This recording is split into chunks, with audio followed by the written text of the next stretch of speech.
Avec lui, il faut faire attention où l'on met les pieds. Sans y prendre garde, on marche souvent sur ses œuvres. Eh bien voilà, j'habille les sols et les terrasses, je suis paveur. Donc le paveur au départ, c'est vrai que c'est peut-être la personne qui pave sur les routes comme tout le monde peut l'entendre. Mais à l'heure actuelle, je vais dire, ça a évolué. Et alors on est rentré, je vais dire, dans des pavés de couleurs avec des différents motifs, des différentes tailles. Et on aménage, je veux dire, vraiment tout ce qui est terrasse, allée, etc. avec différents croquis. Avec le temps, c'est un métier qui est devenu varié et intéressant. Tout a commencé, je vais dire, par l'amour du jardin, des aménagements extérieurs.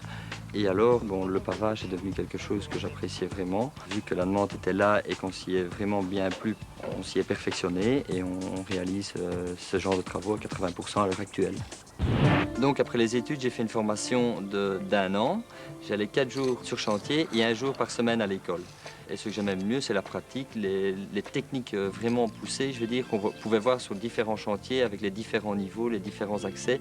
Et c'est comme ça qu'on apprend le mieux. Et pour effectuer ce travail, il faut, je vais dire, être très, très méticuleux. Celui qui est précis et qui aime un travail d'extérieur, c'est quelque chose qui va lui convenir.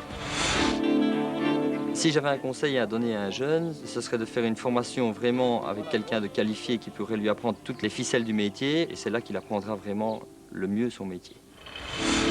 Ce qui m'amuse le plus, c'est qu'on prend généralement des photos.